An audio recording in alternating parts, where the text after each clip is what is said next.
Hello and welcome to day 10, double digits of days. You might be wondering, you can't even see it, but if you were here, you would be wondering, Annie, why do you have a birthday cake sitting on your desk in your bedroom? Let me show you right here. To which I would say, it's because I made this for my boyfriend's birthday. Haven't made a cake in years, so I'm kind of proud that it's not worse than it is, although we haven't eaten it yet. Anyway, I made this cake, but I'm scared that if I leave my cats unattended, that they'll like do something with it. So anyway, it's in my room. Yeah, Power Broker. Things have been really heating up in some ways. Like he's in power now. He's not just a student. I always notice that when I'm reading, when I'm like this, my hair gets in my face. So you really don't need this commentary, but yeah, I'm gonna be. It looks kind of weird. I'm gonna be doing a little clip in my hair though. Yeah, it's kind of fun that now he like is actually gonna start doing stuff. I haven't listened to the 99% Invisible yet, but we're about there. Also, the soup from yesterday. Oh my goodness, it was so good. It was very delicious, but then I was gonna have leftovers today, but the thought of eating it was kind of revolting because like the smell of onions was in the house all night. I'm very sick of the smell of onions, but it was so good yesterday. Yeah, thanks for checking in. Okay, I think we're on page like 70 something. 84. 84 yesterday. I forgot yesterday was a big day. Also, I got a little haircut. It's only a little, it's like 1 inch shorter. It's not very noticeable, but in case you're really observant. Bob Moses had done little else but fight for his system for more than 3 years. Now, in 1917, he fought harder. Okay, wait, one more aside. I'm listening to the audiobook. I don't know if that counts as, it probably counts as reading. I'm reading the memoir of the Nike founder. Wow. Let me just tell you, that book is not very good compared to this one. Like this one is like funny, really interesting throughout. That book, I'm not really enjoying it. I think I might have to quit partway through. Okay. Bob Moses had done little else but fight for his system for more than 3 years. Now, in 1917, he fought harder. He made more speeches. He lobbied more editorial writers. He argued with the borough presidents and aldermen whose votes would decide the system's fate. Getting in to see these officials was never easy. Unless Moskowitz or James knew the official personally, Moses would first have to ask them to speak to some official they knew who did. Then that official would ask the other to see Moses. When the time came for his appointment, he would often be kept waiting, since he was surely among the least important of visitors. In City Hall anterooms, eyed by secretaries who could gauge his unimportance by the length of time their bosses kept him waiting. And when they finally ushered him in, Moses would know that he was talking to a man who regarded the talk only as an irritation, yet he never stopped trying, and he never stopped hoping. Unfortunately for his hopes, however, 1917 was an election year, and John Perroy Mitchell wanted to be reelected. And with 50,000 civil service employees infuriated by Moses's proposals, Tammany nominee John F. quote Red Mike Hylan was making them a major campaign issue. Red Mike is a cool name for a guy. Honestly, I would love to like place a bet on whether there's a disambiguation page on Wikipedia for Red Mike. I would bet $5 that there are multiple people with Wikipedia articles that are named Red Mike. I'm just going to quick check that because I'm not really in the mood to keep reading. Red Mike. Okay, I just searched Red Mike and... Okay, interestingly, the person that popped up was a guy named Merritt A. Edson, who's different from this Red Mike. Gonna make a note to myself to go in there and perhaps check the veracity of this Mayor Red Mike and then maybe make a disambiguation. Red Mike. Adding it to my to-do list. Red Mike was making them a major campaign issue, the Moses' proposals. Tammany wanted City Hall back, and Tammany speakers were telling mass meetings of city employees, quote, "We do not believe we should have so many efficiency experts," unquote. And the employees were jumping to their feet and bellowing in reply, "A new mayor! A new mayor!" When Moses' system came up before the Board of Estimate, Mitchell fell silent. The system was not adopted. Moses' idol, the epitome of the cultured university man in politics, did take one definite step in regard to civil service, however. In October, a month before the election, he fired Henry Moskowitz as Civil Service Commission chairman and replaced him with a man acceptable to the employees.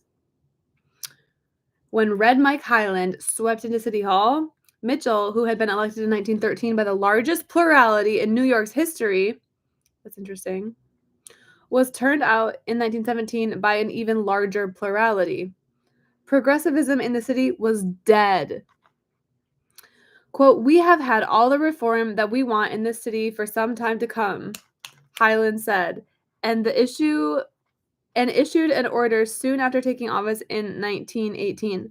All bureau staffers who had been working with city agencies were to be dismissed at once.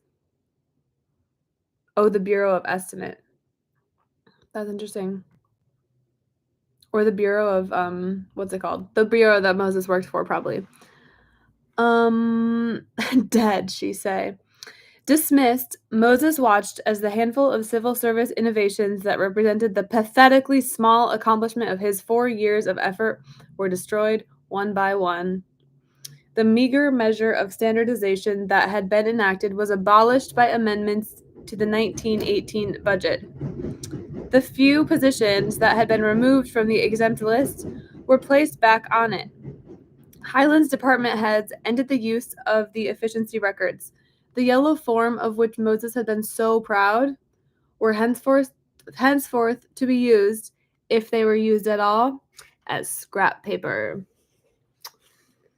Within months of Highland's inauguration, in fact, civil service in New York was plunged into depths unknown since the heyday of the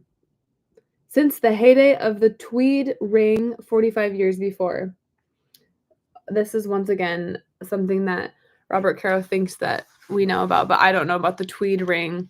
I'm just gonna one time someone commented and they were like, if you don't know about something, feel free to just look it up on the live stream. And so I've really taken that to heart. So I'm looking up Tweed Ring. Oh my goodness. Okay, there's a guy named William Tweed, widely known as Boss Tweed. And he was the political boss of Tammany Hall, the Democratic Party's political machine. Mr. Tweed was the third largest landowner in New York.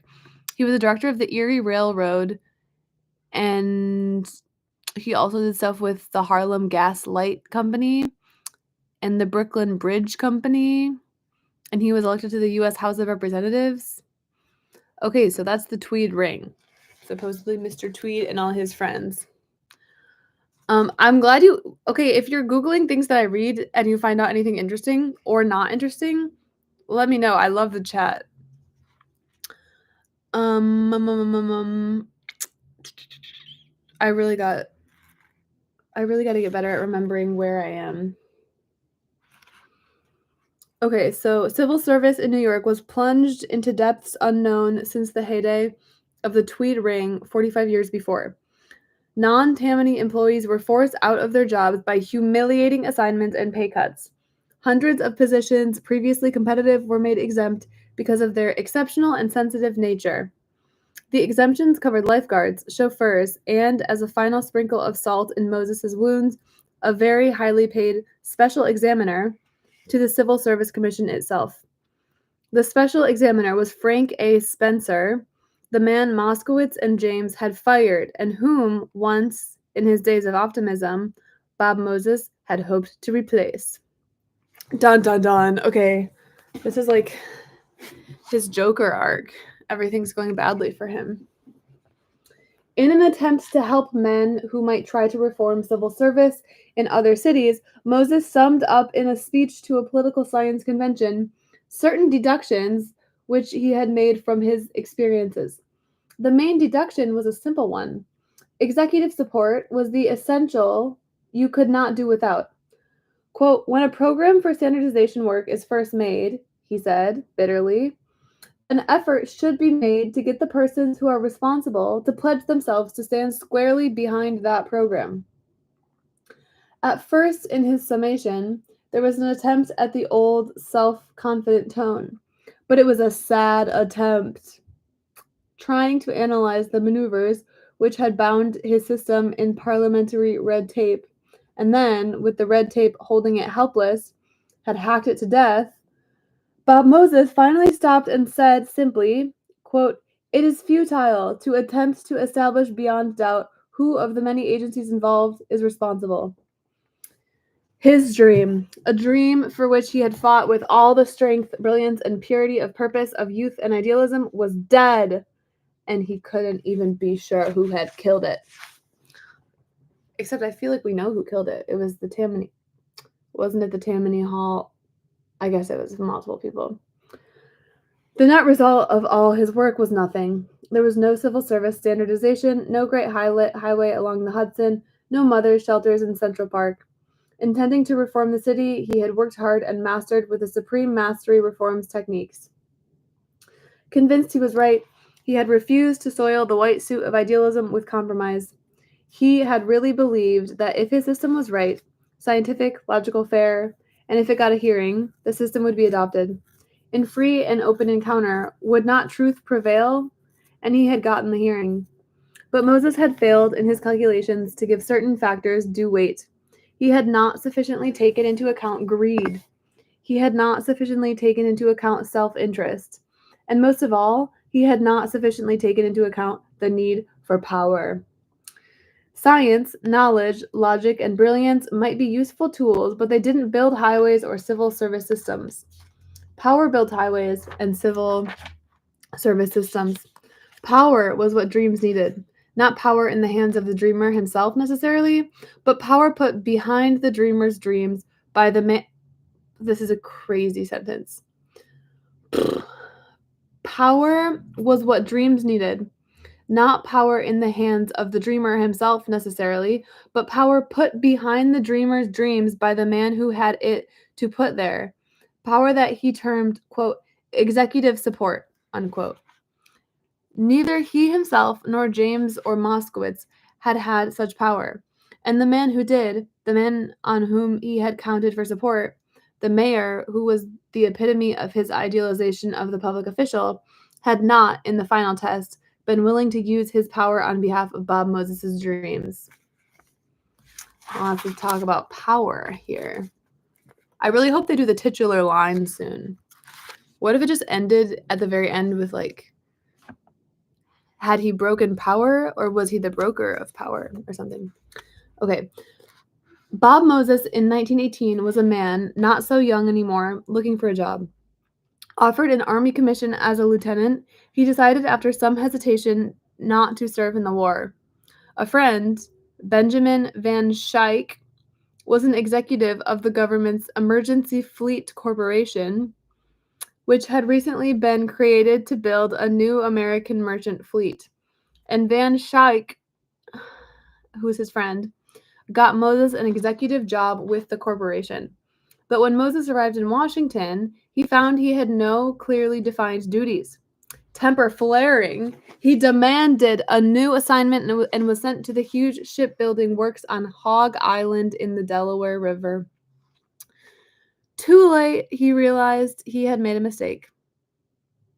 Quote, that was a stupid move, he was to say. The place to be was with the top people in Washington. Hog Island was booming like a California gold mine with the influx of tens of thousands of ship workers, and the only home he could find for his daughter. We didn't even hear that he had a daughter, did we? The only home he could find for his daughter and wife, who was pregnant again, was a rather shabby apartment. If you're just coming in, Robert Moses lost his cool job in the city government, and now it's World War I. Things are not looking good for him. He works on an island called Hog Island. That's what's happening. And he randomly had a daughter.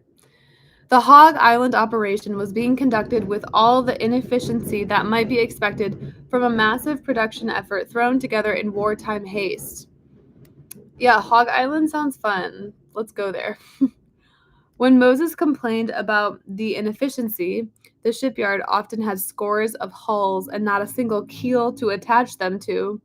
He was ignored by Hog Island officials.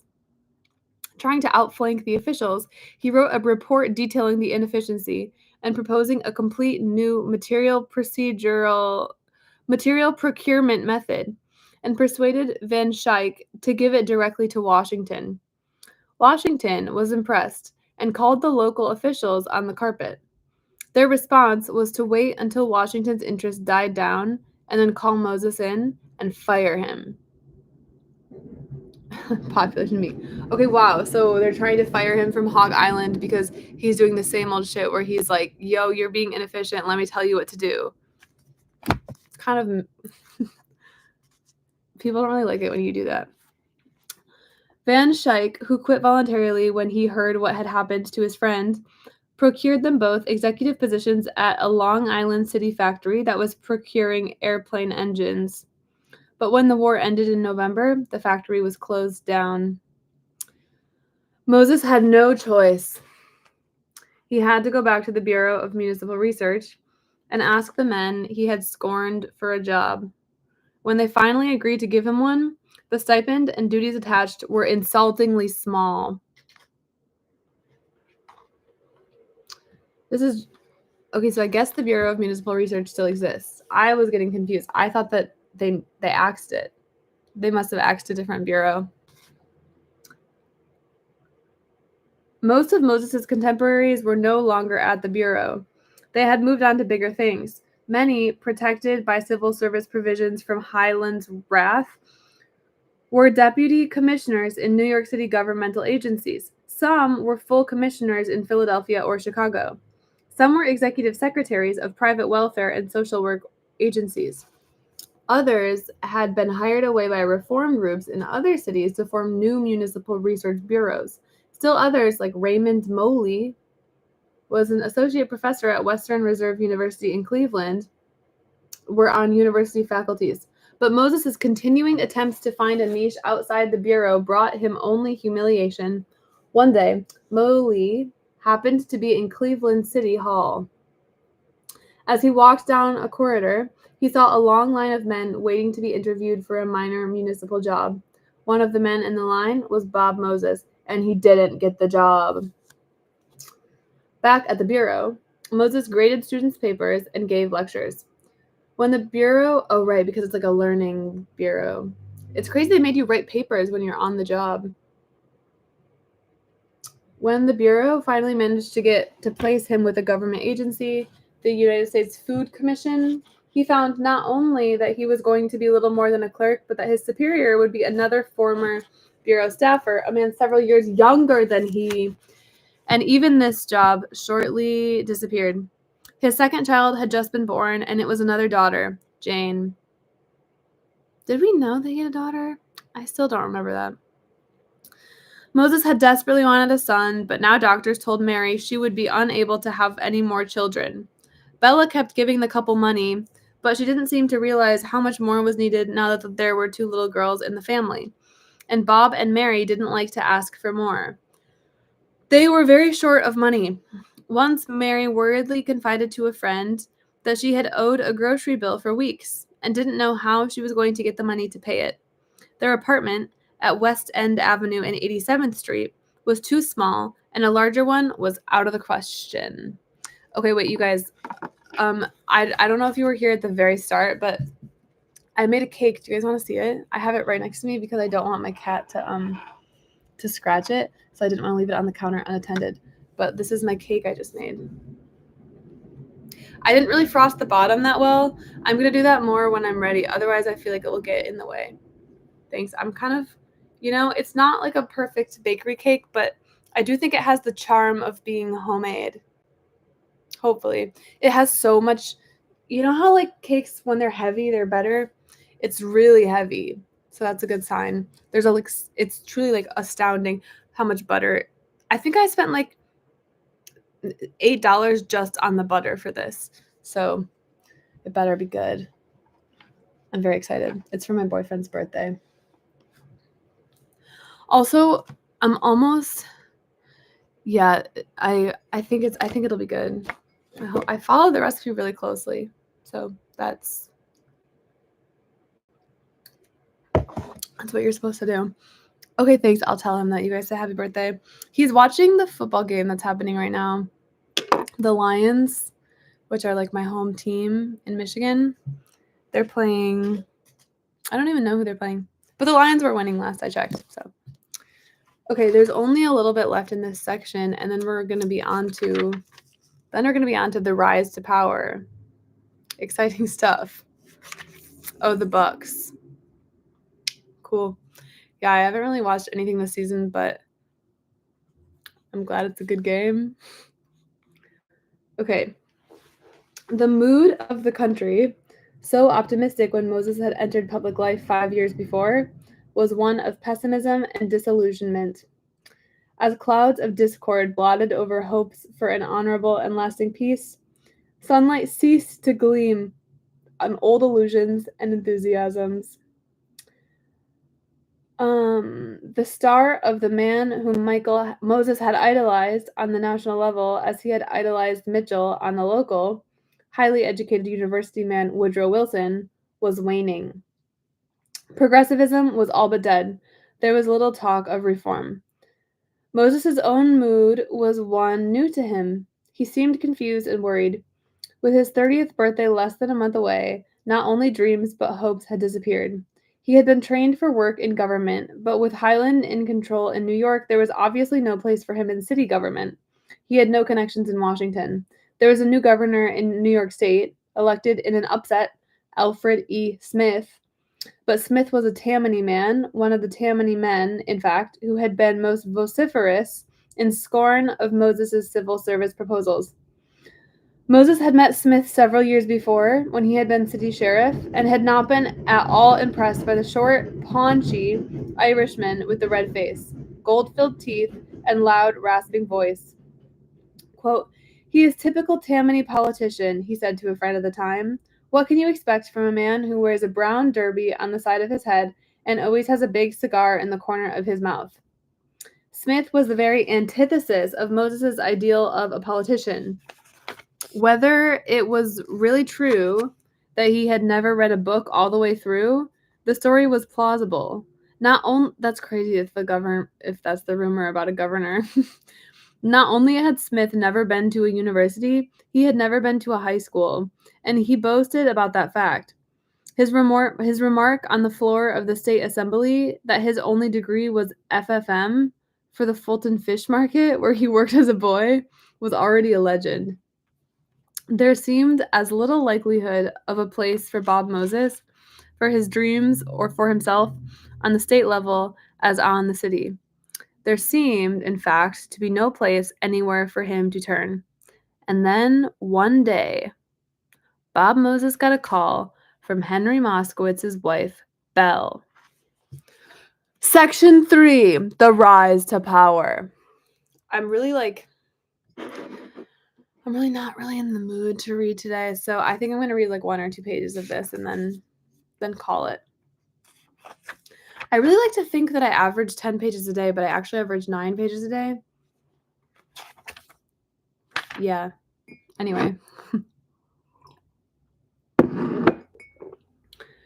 She wasn't Mrs. M there.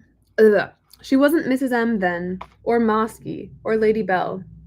Nicknames would come later when, all but unknown to the public, but an almost legendary figure among politicians, she would be possessed of more power and influence than any woman in the United States. She would be called Mrs. M by the man who had given her that power and influence, Alfred Emanuel Smith, and by the young social workers and reformers she had recruited to Smith's service. That nickname would be used in an attempt at familiarity by politicians who, on favor-seeking visits to Albany, would notice her sitting unobtrusively in a corner of the governor's office, a short, plump, and motherly woman who sat placidly knitting and waiting for the governor to turn to her, as he did before making an important decision, and ask, "What do you think, Mrs. M?" She would be called Mosky by the Irish overlords of Tammany Hall, who resented her influence over Smith and who, unable, no matter how hard they tried, to attribute it to any motive even faintly scandalous, seized in desperation on the fact that she and most of her recruits, men like Joseph Proskauer, were Jewish. Semicolon. This is a really long sentence, by the way, if you're not noticing this. Also, oh, my cat really wants to get in. Hi, Pearl.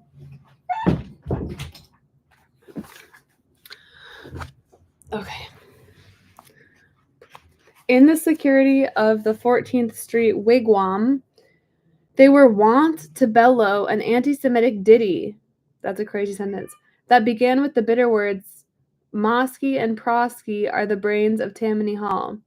She would be called Lady Bell by young social workers who could not persuade her to recruit them, and who gave her that nickname in whispers. They were very careful she didn't overhear, because they resented the calmness and assurance with which she sat against the wall at Settlement House tea and cookies receptions on New York's Lower East Side, looking over the crowd, and then beckoned to her someone whose work had caught her eye, a Sam Rosenman, or a Howard Coleman, or a Francis Perkins, and asked them if they would be interested in a nomination to the Assembly or the State Senate, or perhaps in a state agency post she happened to know might shortly become vacant. Period. With that question, she would set the young man or woman she had chosen on the road to the realization of his dreams. I'm exhausted from that single sentence. But in late November 1918, when she telephoned to Bob Moses, Belle Moskowitz was not a legendary figure, or even an especially impressive one. Among the reformers who drifted in and out of the bureau offices, everyone knew Belle. Although she was only 40 years old, she had been part of the reform movement long before there was a bureau, ever since she was 18, when, slender, dark-eyed, beautiful, and passionately idealistic, the daughter of a poor Jewish watchmaker from Eastern Europe. Oh, did Pearl go in the background? I didn't even. She's being really cute. Wait, I'll bring you to the camera right now. Pearl! Say hi to everyone. Okay, sorry, I was kind of. Let's see.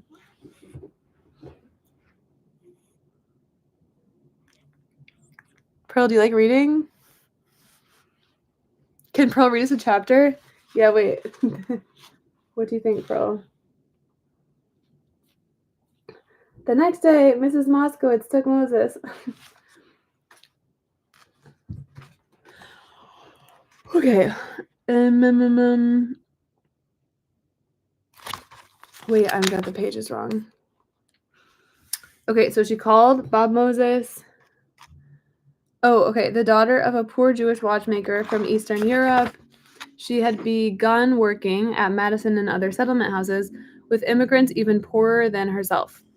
Writing, producing, and directing plays for the Educational Alliance, she was appointed its director of entertainment while she was still a student at Columbia, carrying a schedule that included every course she could find in the university catalog that she thought might help her to understand and assist the underprivileged.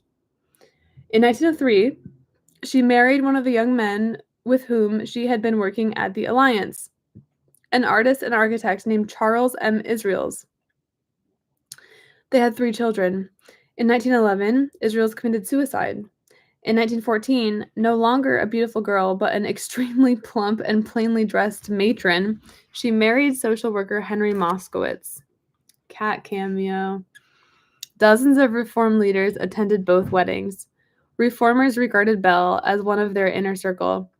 But had anyone troubled to closely study her career, he would have seen that there was a difference between Belle and the average reformer. Belle Moskowitz's dreams became realities. Meow, meow, meow, meow. In 1909, for example, the Women's City Club, under Belle's direction, began an investigation of the city's so-called dancing academies. The academies were the only easily accessible places of weekday recreation for the poor girls of the Lower East Side who worked in garment center sweatshops. These girls, many in their early teens, were unsophisticated, but the academies served liquor at tables on the dance floor, had rooms ready for hasty rental down adjacent corridors, and seemed expressly designed for what reformers euphemistically referred to as the downfall of young women. So crazy to read about stuff, especially stuff that's not even that long ago. Like, this is 100 years ago, but the Lower East Side is so expensive to live in now, but it used to not be like that. Anyway, reformers had been railing for years against the academies, but previous cleanup efforts had followed the familiar pattern. Investigations, which caused newspaper furor and loud demands for change, verbal acquiescence by Tammany, and then, after the furor died down, business as before. And that is like Furor, furor, like fury. I don't know if I'm saying that wrong. I don't want to sound like the bad Führer. Bell altered the pattern. Instead of loudly denouncing conditions at the academies, she quietly checked incorporation certificates to learn the names of their owners, and found that they included both Tammany leaders and community pillars. Instead of giving the names to the newspapers, which would have brought headlines but not results, since all her ammunition would have been used up, she went to the leaders and pillars and told them she would keep their names secret if they saw to it that regulatory legislation was passed and strictly enforced. It was. These laws, the Times editorialized, did more to improve the moral surroundings of young girls than any other single social reform of that period. When, in 1913, after years of struggle, garment workers' unions finally forced dress manufacturers to agree to the appointment of an impartial arbitrator to hear workers' grievances, union leaders realized that the appointment of a typical reformer, one ready, with Pavlovian predictability, to side with the workers in every case, would alienate the employers and wreck the system. They suggested Belle Moskowitz for the job. The employers, knowing her only as one of the reform crowd, agreed reluctantly, but they quickly found that Bell decided each case on its merits. The attorney for the Employers Association admitted she understood the union leaders perfectly. She understood the employers quite well. No one could fool with her. And her recommendations for the improvement of working conditions in the city were accepted by both sides and implemented. But in November 1918, when Mrs. Moskowitz telephoned Bob Moses, no one had studied her career, and none of the young men at the bureau paid the quiet, matronly woman any special attention when she would drop by, as she sometimes did in the late afternoon, to chat with Brewer or Cleveland. Moses, on the day that she telephoned, didn't even know what activity she was currently engaged in. He wondered what she wanted. Governor-elect Smith, Mrs. Moskowitz told him, had decided to appoint an official commission to draw up a plan for the complete reorganization of the state's administrative machinery and for the implementation of sweeping social welfare reforms. The governor-elect, she said, intended to use the report as the basic program for his administration. The commission, Mrs. Moskowitz said, would be composed of the state's most distinguished citizens, but Governor-elect Smith had appointed her as its executive head, and she was looking for a chief of staff to work under her and head its workforce, which would include at least 50 persons. This chief of staff, she said, would have a free hand in hiring the 50 and complete charge of the day-to-day work of the commission. Would Dr. Moses be interested in the job? Dr. Moses said he would. Okay, that's all I'm going to read for now. I'm going to mark my spot. It's on the middle of page 93. Okay. I don't know why I got so tired just now. I think this part is interesting. Really, I'm just excited for when the bridges start Everyone always talks about all the crazy highways and bridges and stuff that he did. I'm excited for that to start happening. Bridges, build bridges. Someone said it's I do feel like it's getting good. I'm excited to watch him like turn more dark. So far he's still pretty chill. He isn't doing anything particularly like, evil or evil genius or strategic. He will turn dark fast. Okay. I'm starting to sympathize with him. Yeah, I know. It's tough because it seems like his intentions are pretty pure. Also, the thing about him not making any money, like so far he has not made any salaries. That's crazy. That's really crazy. It changes how I think about him a lot. Like he's a nepo baby, and also he really wants to do this. Like everyone hates him. He's evil. People are like throwing tomatoes at him basically, and he's not even making money. He's just doing that for fun. Crazy. Okay. We'll see you later. I'll keep you posted on how the cake tastes. I have really high hopes. Are you guys doing anything fun today for the rest of the day? I'm going to this birthday party, and that's it. I'm going to try to go to bed really early. Lately, I've been out of control. I have been going to bed so late, but I'm going to start being better. It's 11 p.m. Where is it 11 p.m.? Like Asia? Or like the Middle East? A personal bedtime story? Oh, I'm so glad. Oh, 11 p.m. in Germany. That totally makes sense. I don't know what I was thinking. I know that the time difference is that for Germany. Where in Germany are you? I spent like a month in Berlin 2 summers ago. It was amazing. I loved it. I miss it a lot. I want to go back someday. The Wikimedia offices are. I do forget which direction the earth spins. The Wikimedia Germany offices are in the Kreuzberg neighborhood of Berlin, and they're really nice. It was really fun. Oh, okay. That's like in the west-ish area. Where are you moving on Saturday? That's exciting. I've never been to, I don't even know how you say that city, Aachen. I've never been there. I've never been to Cologne. The only city in Germany that I've been to, like for longer than a day is Berlin, but I've spent a little bit of time in Munich.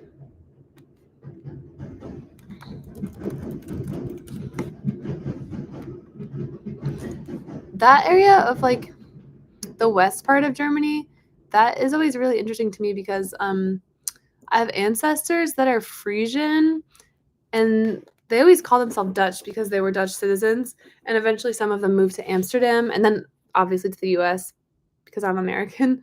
But yeah, the language, like the local languages over in West Germany are like basically Dutch. Like they're speaking like weird hybrids of Dutch and German that are very interesting to me. Okay, oh, you're moving to the Netherlands. That is really exciting. Congrats. I like the Netherlands. I should try to learn more. I've been telling myself that I like want to learn German for a really long time, but I have never really gotten further than just pleasantries like hello, thank you, 1 beer please. It's tough. Yeah, it's tough learning languages that are spoken in countries where most people know English. Maybe it's not even worth learning German, but with Wikipedia stuff, like the Wikimedia Germany community is just like really strong, and they have a lot of money, and they're doing really interesting stuff. So they're always coming out with interesting like reports and stuff that are in German, and often they translate them to English too, but I've always just been like, man, it would be convenient to be able to read this stuff. Anyway, maybe someday, or maybe not. I don't know. Okay, see you later. Congrats on the move, and good night to people that are in Europe. Yeah, I do. I have a really hard. That's one of the problems. I am so bad at choosing the right word for the, die, dare, all those they make like all of the cogs in my brain work like so hard. Except now I don't even remember the rules. At one point I sort of knew the rules. No. See you later. Bye.